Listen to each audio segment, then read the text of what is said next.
Hello and welcome. We're back boxing this week. Hooked casuals, boxing corner casuals, hooked boxing, the whole load. And the first thing I'm going to do, because I always forget, is actually put the link in chat. So if you want to join us, you can come have your opinion on what's happened in boxing this week. Pretty big week for boxing. We will get straight into it, but obviously first, Paolo, how are you? I'm very well. Just want to apologise to everyone. We was a bit slow with uploading this week with the posters and stuff, but we would have got it done quicker. We was busy, both of us, to be fair. Yeah. And I've been a bit lackluster on the reels, so that's on me. But we, like I said, we've got a new format going forward. It's a work in progress. So yeah, it's a work in progress. But I'm good, man. I'm good. Just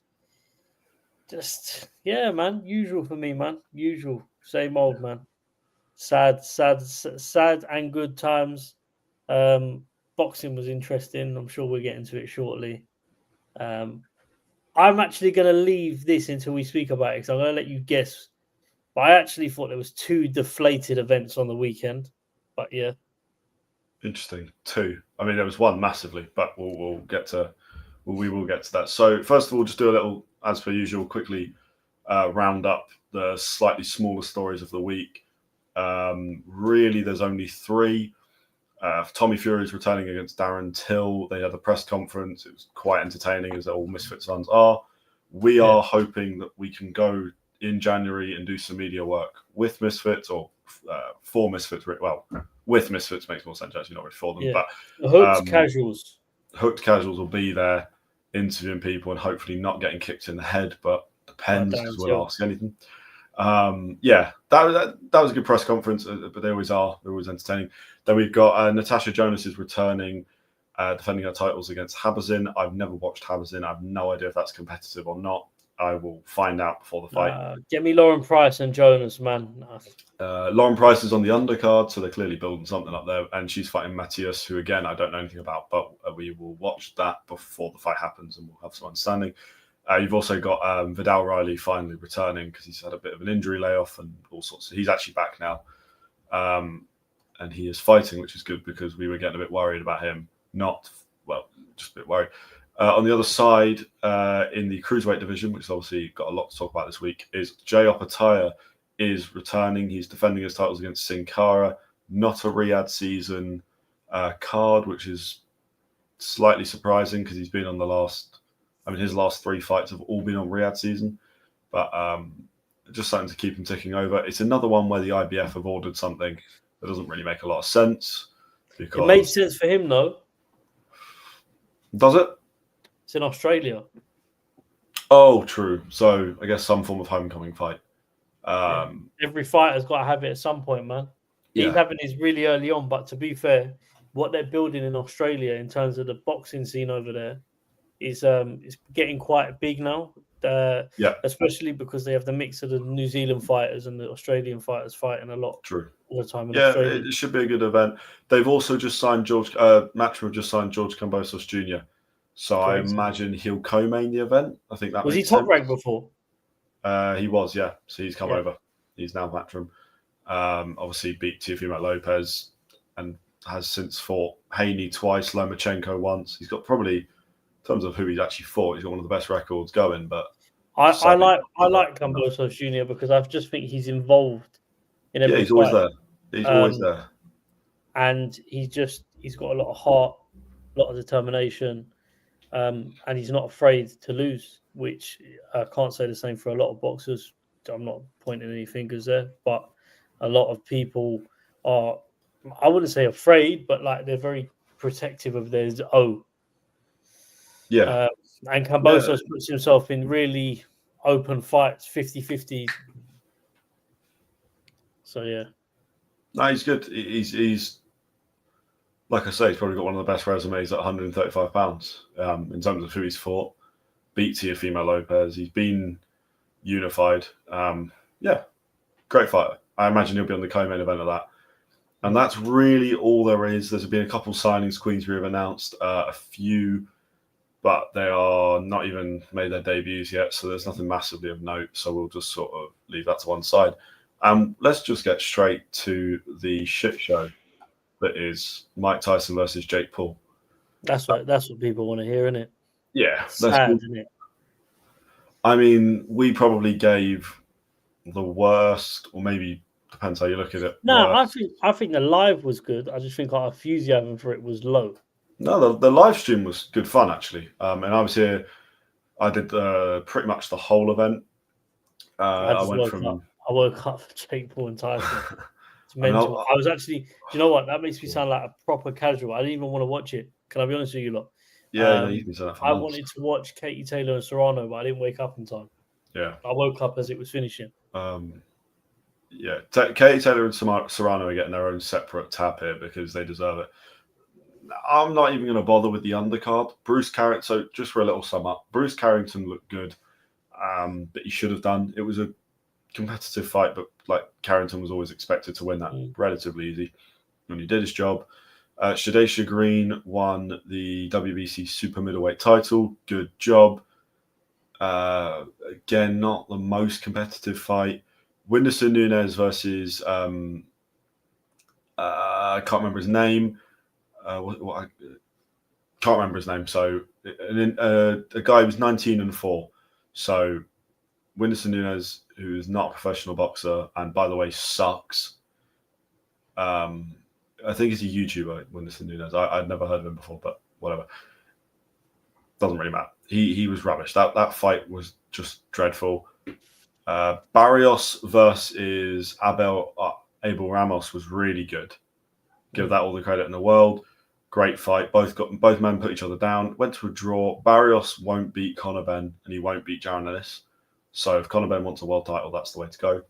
And now we'll skip Taylor-Serrano for now and go straight to the main event, which we both watched, which was sad. Yeah, sad. Yeah, sad. I had people messaging me going, I've stopped watching, and that was after 3 rounds. There's not even, we can't even analyze it. What I will say, Mike Tyson's IQ is still there. He still managed the center of the ring. I mean, and defensively he was sound. I'm sure Albert Einstein never lost his IQ unless he had dementia or something. So I don't really know what that means. That's a bad analogy, isn't it? It's an odd analogy. I get what you mean though, but it's the unless he had dementia part that really threw me off. But no, you could see Tyson still with it, but he had no movement. Yeah, but Conor. Where was he with it? No, as in. Oh, I'm really about to say. Get a picture. Can you get a picture up of Tin Man from Wizard of Oz for a minute, please? I've just got to explain something, but I need people to see what I'm thinking. Yeah. I can't believe this comparison's about to be made, but I'm going to make this comparison.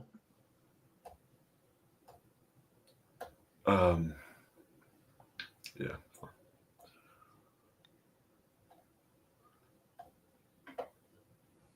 Bit Tin Man. So this is Tin Man. So let me just explain something to you. In the wonderful film A Wizard of Oz, when he I suppose moves too much, needs a bit of oil. I don't even know if I don't even want to waste one of the videos that we can show we're allowed within what we're allowed. But he needs oil to go on. And for me, when Tyson set up a shot and he went to follow through, he was Tin Man. He just froze. Yeah, he couldn't do that. I'm not giving him credit for that. I mean, he was old. He set up a shot. That's all well and good. Then he looked like this, brother. So my point is, he had nothing in the tank, Conor. Like it was No. Shall I tell you what he did do? Shall I tell you what Jake Paul and Mike Tyson did done?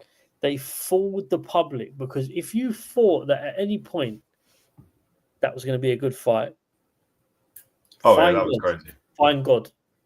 I mean, we said it like it was, and it came exactly how we said. So I'm happy about that, if anything.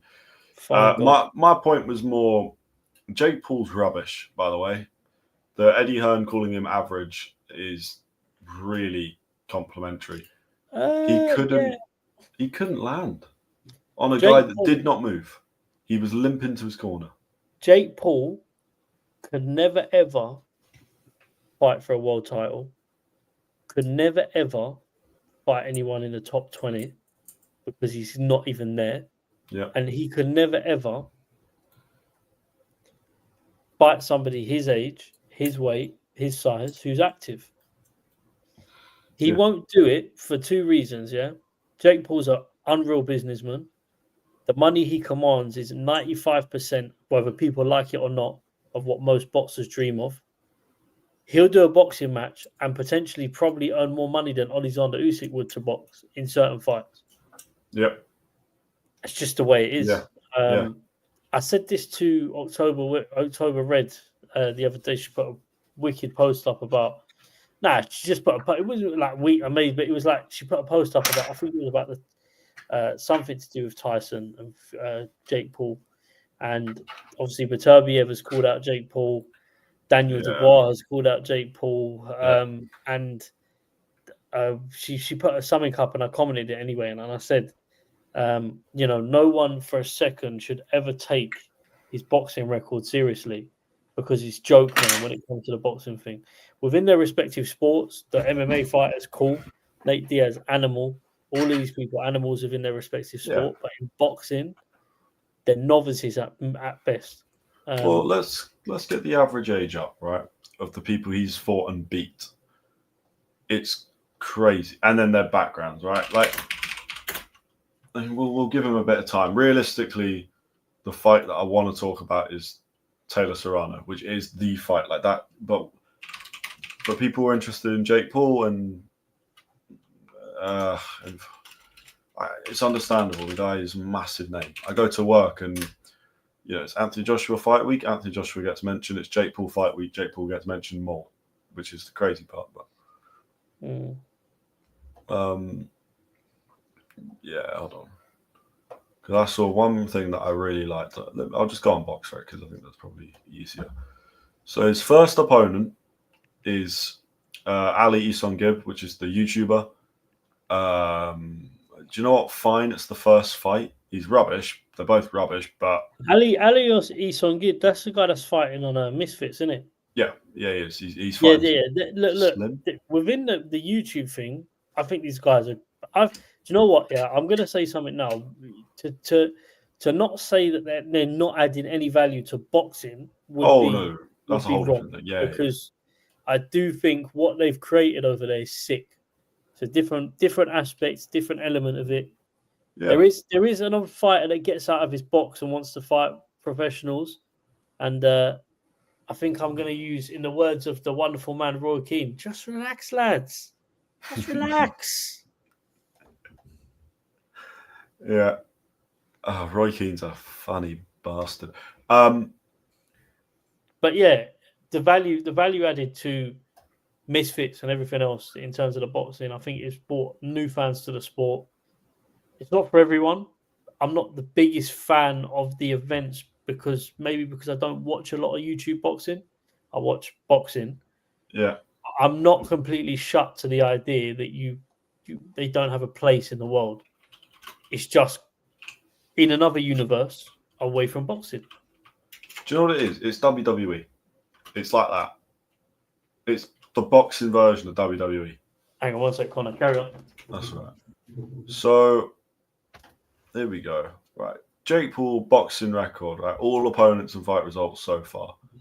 So what? So if all right, whilst you're finding that, if Jake Paul, if Mike Tyson is a WWE wrestler, yeah, he is Jim Ross. Yeah. Do you know who Jim Ross is, Connor? I've heard the name, which tells you enough because I don't know WWE. He's a commentator. Oh, you're doing it like that? Yeah. I'm doing it like that. Oh, okay. Yeah. And Jake Paul reminds me of Davari. Don't know about Davari. This is what I'm saying to you, Connor. You've got to remember that age is showing here, my friend. I'm W Attitude Era. Yes, Connor's only 20 and I'm 30. It's different. I'm not 20 yet, mate. Not even 20 yet. It's mental. I've just turned 30. I've been watching wrestling. DX, grew up on that. Was doing this one to the teachers in school. Yeah. All of that. So but no, sorry, what was you going to say? There we go. Right, average age of Jake Paul's opponents is 35. The only one he's beat is Tommy Fury, who's 25. The only one he's lost to, sorry, is the pro boxer. He is a pro boxer, Tommy Fury, to be fair, who was 25 and actually fresh. That Tommy Fury that beat him is now fighting Darren Till on the headline of a Misfits event. At heavyweight as well. At heavyweight, which is crazy. But I think Darren Tommy Till, Fury is looking to move up to heavyweight in general. Yeah. Because you can tell with him, it looks like he struggles to keep the weight off just because of his size. He's not like he's a big guy. Like his arms, like the reach there. Like if you look at his punching, I've got to be careful my wording here. The reach there, when he's got the punch out there, his reach to another fighter is mental. I think we was talking about it at work today. Somebody said to me that his arms come down to his legs. Pause. No, yeah, that's right. Yeah, sure. But yeah, so you got Tommy Fury, who is the guy that's beaten him, and he's the only one there that was fighting with any real competitiveness, and he is now going and fighting back-to-back Misfits headline events. So he's not really. But again, he's not a serious boxer anymore, basically. Yeah, but again, this is my thing. Yeah, I'm the same as you in the sense that I understand he's not a serious boxer, but I also understand why he doesn't want to be a serious boxer. He fought on the Tyson Fury undercard at Dillian White at Wembley, probably picked up 50 grand. He got paid 7.5 million to fight KSI in a fight where he was probably so comfortable boxing him, it was not really a worry. He's not really risking himself going in there fighting these guys. He's not going to get massively hurt because he's probably one of technically the best on the show. Darren Till might obviously give him some problems, but I don't think Darren Till will win. But just because of the boxing aspect of it. But why would you go from earning 7 million, 8 million on Misfit shows when back your to the levels 50K, here, compared to everyone else going on to fight on professional undercards where you're similar level and you're only getting and you're actually taking a risk as well. These aren't risk fights. He's literally won the lottery, Tommy Fury. He gets to fight guys that are way worse than him, beat them, and because of their profiles and his own profile, but mainly their profile, he gets to make shitload of money. Yeah. This is the lottery win. The Tyson fight is just upsetting, I guess, because of just how it's gone down. Like it was just bad to watch. I mean, Jake won by unanimous decision. It's not really a shock. That's poor from Jake Paul, though. The fact he couldn't finish Mike Tyson, 58-year-old man. Yeah, he was saying he didn't want to. I don't agree with that. I don't think he could. I don't think he has the ability to. But listen, that's that. That's that fight done. I've got nothing more to say to that. It was shit. It shouldn't happen again. That kind of fight is. If he wants to fight 40-year-old men that have just retired, sure. I don't see the entertainment value. But fighting a 58-year-old that was limping to his stool. I mean, he tripped up on his way into the ring, so he started crying between one of the rounds. Yeah, like that's not the kind of guy you want to fight. So listen, man. All I know is, do you know what? I was saying this midweek. Tyson's lost against a YouTuber, but has he really lost? Because he's walked away with £20 million in a fight where he probably didn't get hurt a lot. Yeah. He just had everyone forward, man. More for you lot for staying up watching it and watching us watching it. Yeah. Tyson's fine. Tyson's walked out with 20 mil. He's chilling. Jake Paul's walking away with 40 million. Can we just realize that for a minute? which is mental. But then he owns the promotional company that got the deal with Netflix. So Jake Paul, like the bar calling Jake Paul out, as much as this hurts people to say, Jake Paul is a bigger cash earner than Daniel Dubois. Yeah. Oh, yeah. He's a bigger cash earner than majority of boxers. Everyone in boxing, apart from Joshua Fury, Usyk on occasion, Canelo is bigger. Jake Paul makes more money than Terence Crawford. That's mental, isn't it? Other than maybe Crawford Spence would have made more, and Gervonta Davis and Ryan Garcia will make more. But in select fights, the only fighters that are like probably consistently outdoing Jake Paul's numbers: Fury, Joshua, Canelo. Tank, Gervonta Davis does crazy numbers. And then Noah Inoue maybe, but because he's doing the stadium every single time. But we're talking like 4 or 5 fighters maximum. That's the money. That's the level. But Jake Paul was awful against Mike Tyson, and that is not a fight that should ever happen again. But from a business side, the guy's a bit of a genius, so fair enough. Well, fair play. And what I will say, he does deserve credit for Katie Taylor versus Amanda Serrano. Now we can talk about some proper boxing. I'm so glad that's out of the way. Yes, and this will be the last mention of Jake Paul, because I'm going to give him credit and say he has paid these women the amount that the minimum amount that these two should be getting. 5 million, baby. Yeah. So they're getting paid well, the most ever paid to female boxers. That's Katie Taylor's highest earning purse, if I'm not mistaken. Yeah, it definitely is. So incredible. Fair enough, Jake Paul. That side of it is great. Now let's actually just talk about the fight. I obviously watched it live. I have watched the highlights back. I still think Katie Taylor won. Mm-hmm. I understand. So I get the Amanda Serrano will feel she won. It was another close fight. If you didn't watch it, it's another close fight, and it's another one of women boxing's best fights that's ever happened. It's another top fight. If they do a trilogy, it will be the best women's trilogy of all time. And I don't think that'll ever get beaten because of the size of it. Katie Taylor was dirty. I think, at the time, I didn't think she was too dirty. Now I've watched it back. She was using her head a lot. It's her style, though, man. And at the same time, if Serrano's leaning into those shots as well, knowing that Katie Taylor gets very close and her head is that close in, usually when she is fighting, it is her style. She gets very close to her opponent. Essentially almost rubbing her head on shoulders, just digging punches in.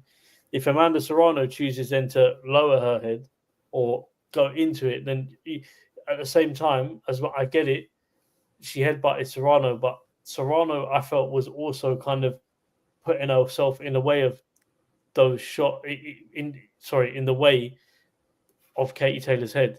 So Serrano was bent over her with the head on top of Taylor. As much as people say Katie Taylor headbutted her, there's not really much she can do if she's moving her head and Serrano's head's on top of hers.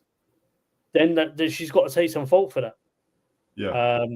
So for me, her style just winds people up, and I feel like sometimes people will try and play on it to get points deducted. Yeah. And that is the point. Taylor did have a point deducted. Katie Taylor got punished for it. She did not win a round because of it. And yet, even with that, I still think she won the fight. I think she was doing enough in those rounds.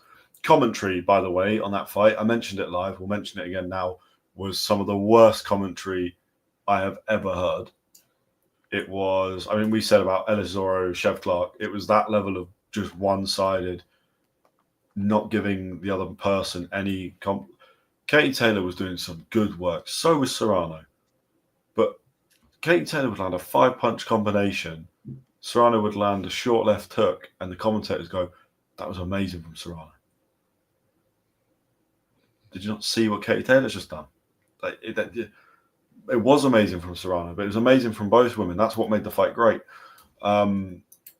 And I think that's why you got a lot of people online saying that Taylor lost, is because the commentary was pretty absorbing, but so. I think. Do you know what I think the problem is with boxing? Yeah, I think the commentators, when you're watching it from a TV standpoint or perspective, can alter people's opinions. Yeah. So, like you said, if they're celebrating Serrano's 2-punch combination or just a punch or a left hook, but then Katie Taylor, like you said, a 5-punch combination, but nothing's really said, it's gonna go over people's heads, or they won't remember it as much. It's that thing, that mental aspect of if you sit here for an hour telling somebody something or preaching something to somebody, or even just when you're commentating and preaching on a specific fighter. If I'm favouring a fighter, I'll draw the viewer in to be able to be with me, if that makes sense. Yeah. So I try not to, when I'm watching boxing, as bad as it sounds, I try not to pay too much attention to the commentary, because I do think on a lot of shows it can be one-sided in favour of the fighter that will say you want to say he's on the home show. And my advice to people is just to watch the boxing. Just try and watch the boxing.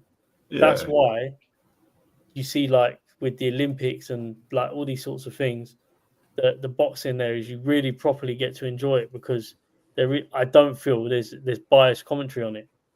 And like you said, Elias Zora and Chef Clark was a howler for me, because I watched that fight, and I remember saying to Ellis after the fight, I spoke to him maybe a day or two later, and I said to him, like, have you like looked back at, like, basically I said to him, my opinion, not his, my opinion, the commentary was really bad. And I actually don't think you can find, or at the time you couldn't find the highlights to it, and I may be wrong, but you couldn't find the highlights for a while. Like, it didn't get posted for a while. It's really difficult, but I feel like the highlights are only going to show the bits where they're celebrating Chef Clark. Probably the same with Katie Taylor and Serrano. The commentary is going to be in those highlights, cut down to what deems most valuable promotions, not in the interest of the women's boxing. Yeah. Jake Paul said after the Katie Taylor's first fight that he paid one of the judges off. It's quite funny that, because Katie Taylor beat Serrano on your show. Yeah. So what is the excuse now? Well, I think the first fight is, I still don't think the first fight was that close. Like, it was a close fight, as in both women were really good, but I still think Taylor won that quite clearly for me. The second fight is closer because Taylor's clearly older now and probably doesn't have too many fights left. But Katie Taylor could retire tomorrow and not one single person could say a word to her. She's achieved everything in boxing that there is possible. She's won everything that you could win. And she's had a great career. She's fought on home shows. What else could you want from your career? The only thing that I would say that drives her is competitiveness. And sometimes, some fighters find it hard to turn that off. Derek Chisora is probably a main example of it. The guy is like he's an event seller, like, as in, like, he builds his fight events he's on don't necessarily get him to a certain position or to get him up the rankings for belts, but what they do is they provide entertainment for people, and he makes money. He's a prize fighter, so he knows that keeps him going. I feel like for Katie Taylor, on the other end of the spectrum, she's winning titles at multiple weight classes. That keeps her going. She's 39 now. How much longer has she got? I still think I could see her fighting for another year or two before she hangs up the gloves. I'm not sure. I don't. She could, yeah. I could see her wanting to fight for another year or two. I know she's saying that she wants to do she's happy to do 12 3-minute rounds against Serrano. I think she loses it if it's 12 3-minute rounds. Yeah. Only because I don't think she'll be able to maintain that same pressure for the added time, whilst Serrano, I think, will be able to. Serrano's style is usually to box on the outside, come in a bit, flurry of punches, step back out. can't really do that against Taylor over short rounds and short amount over the 20 minutes that they fight. But over 36 minutes, when Taylor's a bit more tired, Serrano will be able to. And we saw in the first round, Serrano can really hurt Taylor. Taylor didn't go down and wasn't going to, you'd have to pin her to the, you'd have to put her in a coffin to get her down. But Taylor can get hurt. What I will say is I'd like to see Serrano versus Chantel Cameron. That's still the fight I'd like, because we've seen Taylor-Serrano now. I think you're more than likely going to see that on a Riyadh season card now because of her signing to Queensbury Matchroom, and that'll be on a huge Riyadh season card. Yeah. It would be interesting to see if they'd done a Riyadh card in Ireland, but I don't know if they'd have. It'd be difficult because they have to put a lot of Irish fighters on there, and Ireland hasn't got, other than Katie Taylor, any massive sellers. Gary, what's his name? Cullen. Gary Cully, yeah.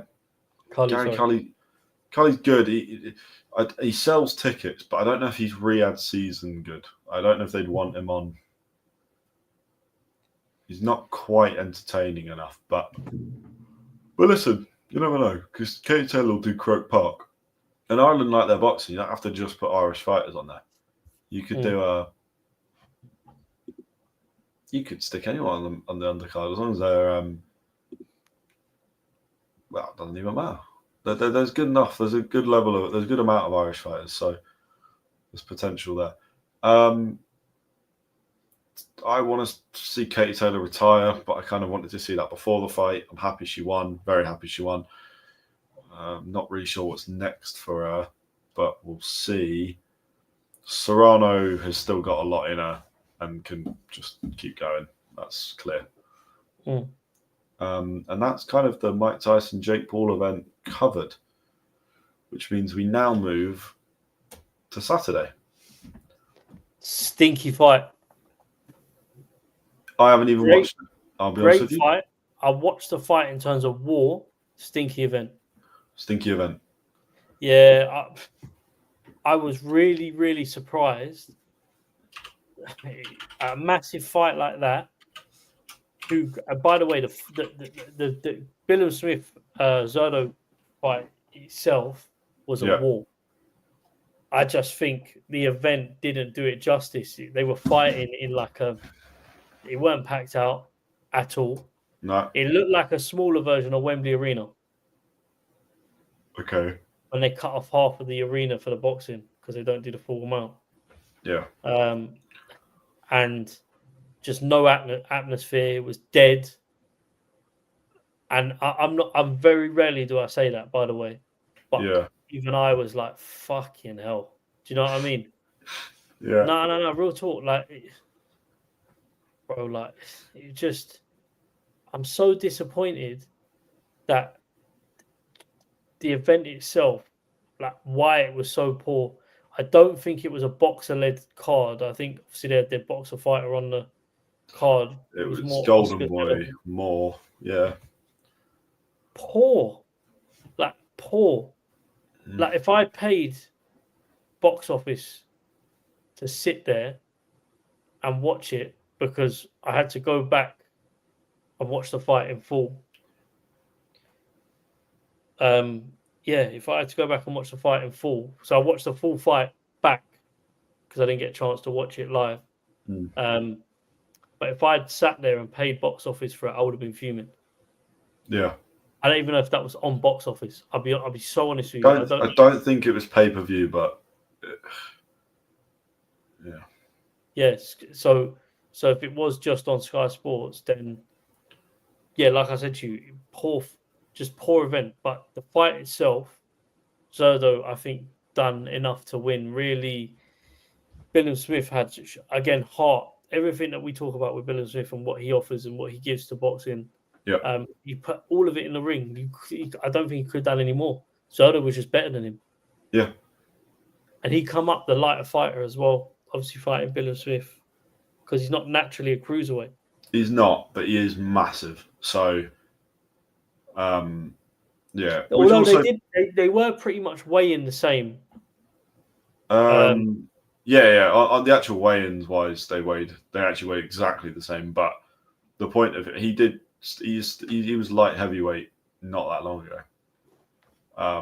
When Bivol outdid him in every way, which just shows you how good Bivol is, by the way. I mean, I don't want to keep going back to Bivol and Beterbiev because we could probably do that all the time.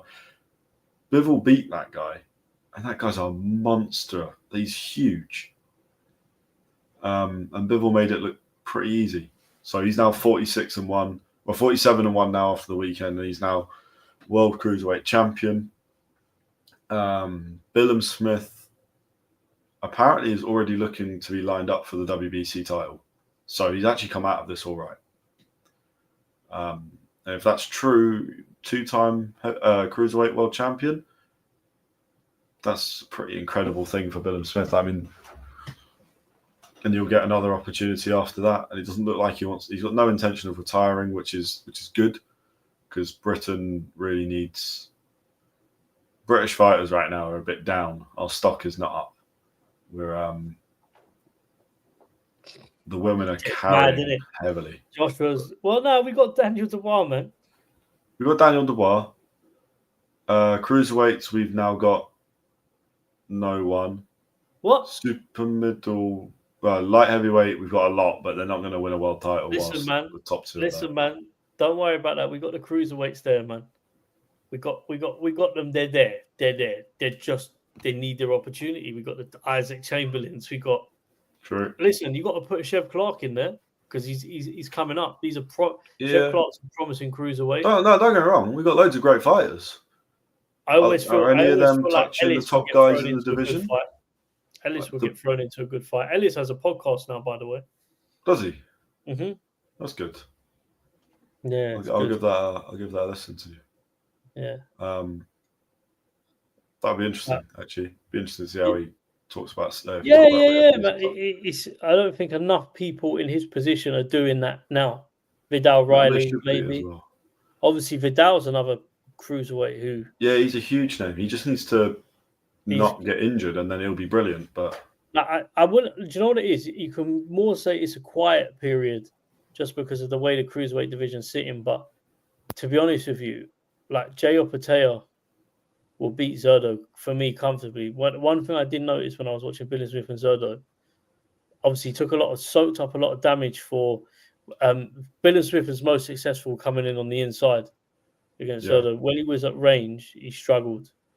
That was probably where Zurdo was strongest, and even his coaches sort of told him, maybe halfway through the fight, stay at range, keep him there. Obviously, fighting on the inside was Billam-Smith's game. If he'd have carried on doing that, Billam-Smith could have won, I think. Right.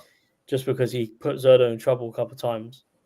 But like watching his fight style, I just think Jay Opatea is going to be too quick for him. Yeah. Yeah, I don't know, Connor, man.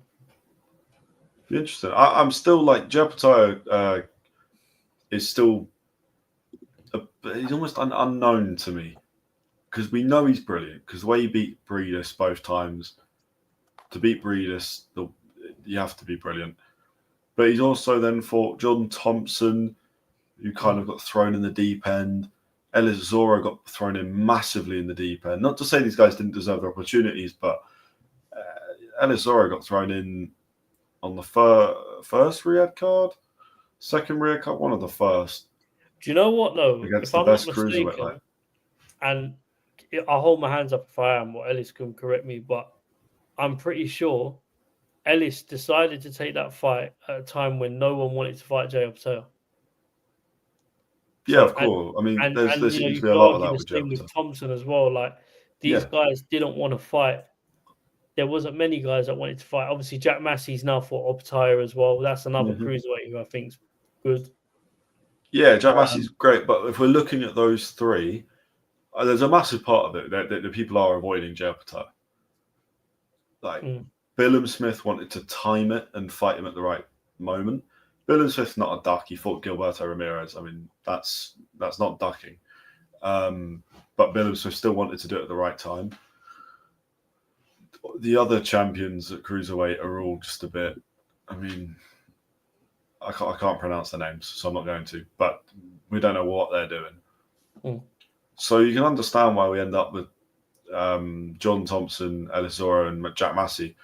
And all three of those guys do deserve that shot, but all three of them needed probably another fight in between before they could get themselves to a point where they're actually prepared to take the opportunity properly. Do you know what though? It's one of them things like Jack Massey going in there. You could argue, he had a tough fight. He come off against Isaac, won there. I don't really think he could have had any more prep for that. I feel like, if anything, Ellis Zurdo was just hit with a shot, maybe from a mistake. True. The Ellis and Jordan Thompson's almost upsetting in a way as a British fan as well. Just because Ellis got hit with a great shot early, and Thompson could just never get into the fight because he was getting hit with great shots all the time. Well, they done sparring. They done sparring afterwards, Ellis and Joe Optaia, and I think they both learned quite a lot, done quite well out of that. So there's a lot of respect there as well. They'd done some sparring when he come to London, I believe. So like I said to you, it's just one of them. But like going back to Joe Optaia, I think he beat Zurdo comfortably. I don't think he's going to give him a fight that Breedis gave Optaia, which was a tough fight, because I think in that Breedis fight we showed that Optaia is not invincible. I don't think any fighter is, but it definitely showed maybe other fighters key stuff that they could work on, and if they're good enough to execute it, maybe have some success against Optaia. I just don't think. I'm going to go back to the thing of saying I don't think Zurdo's got that tog in him that Optaia's got. And I just think aside of that, he's an unreal boxer. So moves quite quick, punches very hard. Boxing IQ is probably very good in terms of just what I've seen over the years. Very good. Yeah. Talk about the last guy, Usyk, fighting at a cruiserweight. So there's even talks of him, by the way, coming back down to fight the winner. Well, if Usyk comes back down and he has got any of the speed he had when he was first there, he'll clean the division up. I'd love to see him and Optaia, though. That'd be a great fight. It would be great, but I still think Usyk wins that. We'll talk about the rest of the event. Oscar Collazo, who is good to watch, won again by knockout. I've seen the knockout. It's pretty good. He's always worth watching. There's a part of me that wishes I had watched the event, but also I was up till 6:30 watching the stupid Mike Tyson one, so I was a bit worn out at boxing for the weekend, which is rare. Yeah, it was crazy. Do you know what we was meant to do, guys, watching as well? We was meant to do 3. So our idea was to do 3 streams over the weekend. So it was, that was my idea anyway. Don't know about Connor, but it was obviously the Jake Paul Mike Tyson card. Yeah. Billam-Smith and Zurdo. Yeah. And then across the pond, in a little different sport, but a massive fight in the UFC, Stipe Miocic and John Jones. Oh my God, yeah, we were thinking of doing that. Yeah, because I would just like to let people know the Hooked Casuals channel is a sports channel where we are going to start showing different elements and different aspects of different content. So the boxing show will always be a weekly show, but there are other little things we're working on, Connor, right? So, yeah. There's going to be a lot more than just boxing. Yeah. Right, like initially, probably just boxing. Give it, we'll get to New Year's, we'll get a schedule properly sorted and, posting. And then we'll be next year will be fun. We're going to be doing a lot. Whether it's MMA, football, not rugby. I'm not doing rugby, but whatever. I would rather watch paint dry than watch rugby. Can I be honest with you? Yeah, I can say that. It's true. I don't like rugby. Yeah. But I like rugby players. They're very nice because I've met a few of them. Huh?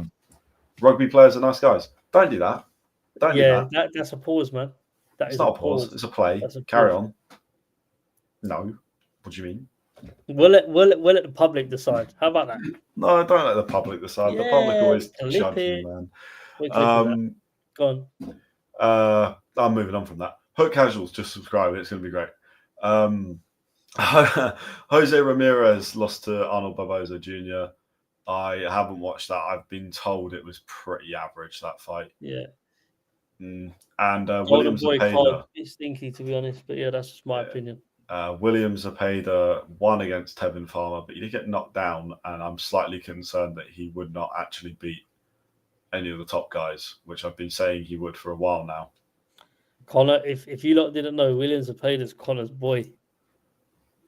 It's Conor's boy. I'm now a bit worried. Now he's jumped ship because he's had a shaky start. You see this? Fickle boxing fans, no, I'm still supporting him. I'm just if when we get to the point where he's actually fighting Shakur or Gervonta Davis, I might not say. Let's get to the point where Shakur actually fights first, then we can have that conversation. Apparently, he's got a fight lined up. They're just waiting to announce it. He's on a show coming up, one of the Riyadh season, but they're doing a big load of announcements all at once. So hopefully that's true.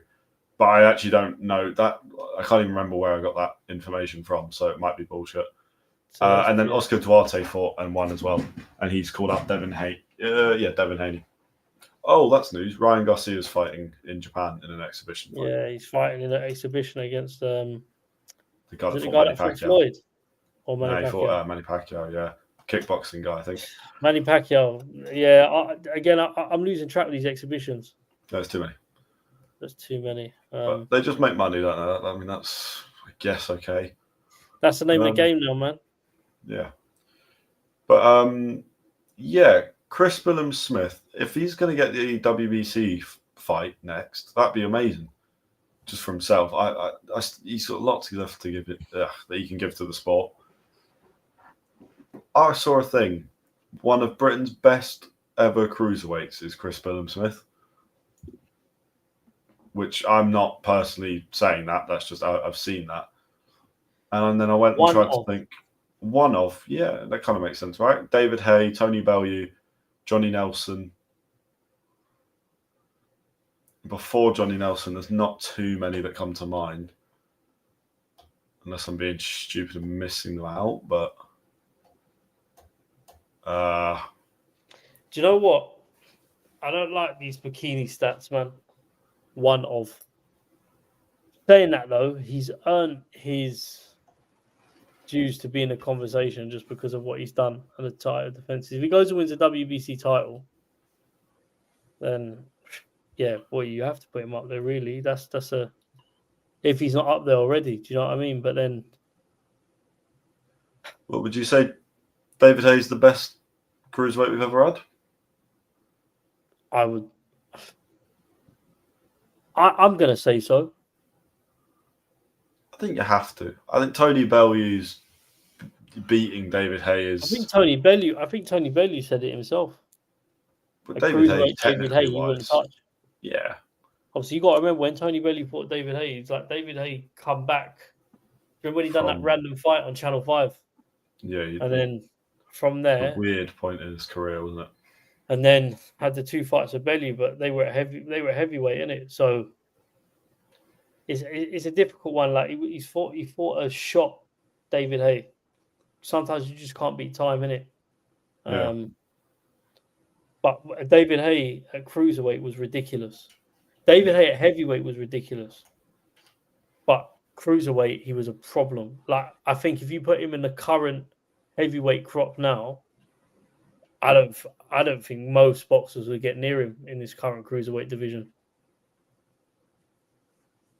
Yeah, I mean, he's picking up a lot of titles. Oppenheimer would be the only one. Quick, too strong. Like, I genuinely think as well, he'd give Oppenheimer a lot to think about. You talk about prime David Haye v prime Oppenheimer. I think Oppenheimer would be more of a boxer. Oppenheimer. Huh? I think prime David Haye beats Oppenheimer. We have to let the public decide, man. Let us know what you think in the comments. Prime Oppenheimer v prime David Haye. Yeah, who do you think is going to win? Yeah, that's for me, David Haye. But then you got Tony Bellew,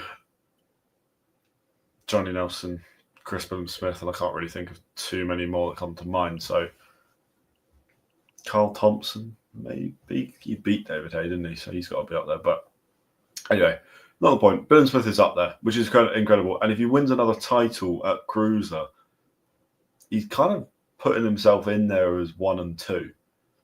Mm. Maybe Bellew should get some credit because he beat Hay twice, and obviously got in there with Usyk.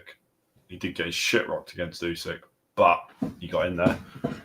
Mm. And to be fair, he was doing all right, and then Usyk did Usyk things. And then with Zurdo's just got to go into unification next, surely. Yeah, it makes sense. Upside come off the back of his win, because he should win in January, and then off the back of that, they will announce the fight that we all want to see. Yeah. It's probably going to be a Riyadh season card. Definitely, yeah. Again, Eddie v Oscar. Golden Boy, yeah. That'd be good. What about Matchroom, Eddie Hearn v Oscar De La Hoya? What a fight that would be. Oscar De La Hoya would rock Eddie Hearn, though. Yeah. Yeah, he would. Speaking of Eddie Hearn, I met his dad. Didn't mention that on the stream yet, but I've got to, because I want it to be well documented that I met Barry Hearn. So that's that. And he said subscribe. He knew us. He watches every week. Yeah. Should have got a video, man.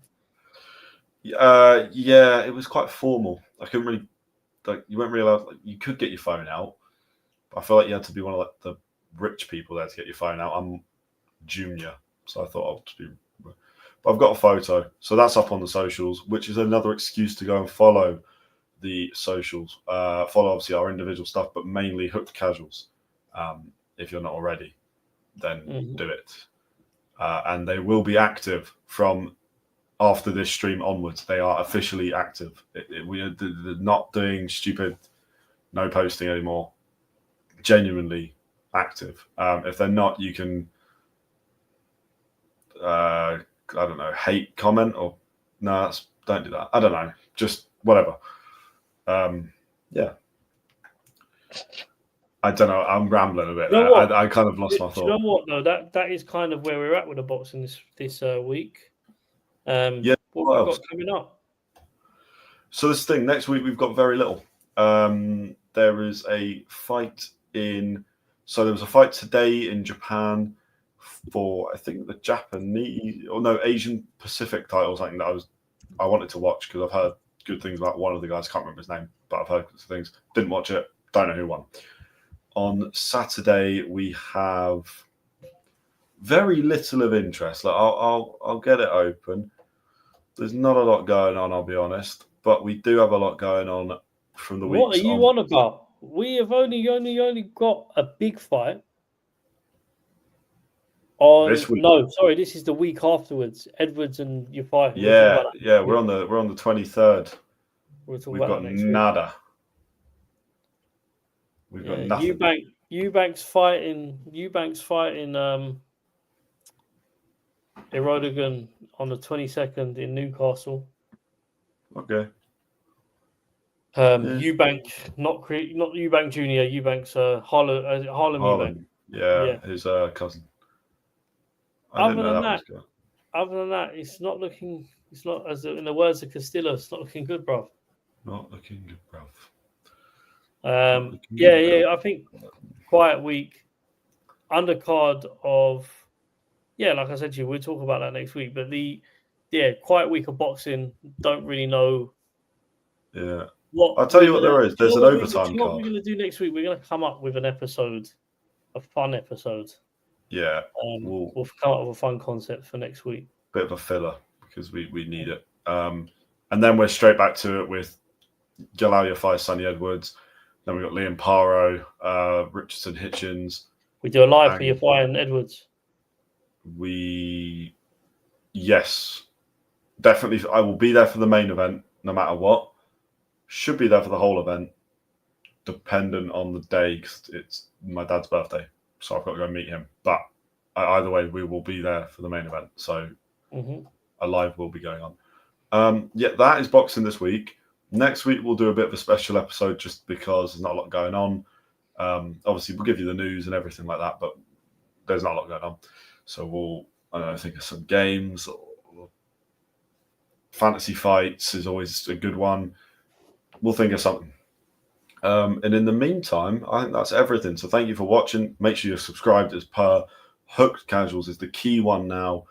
Hook Boxing and Boxing Corner Casuals as well. If you, do that as well. But Hook Casuals where everything's moving. Obviously, our personal channels will still do things as well. But right, Paolo, hit him with it.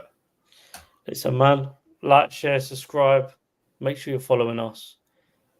Do it before you end up in the mud. There we go. Right.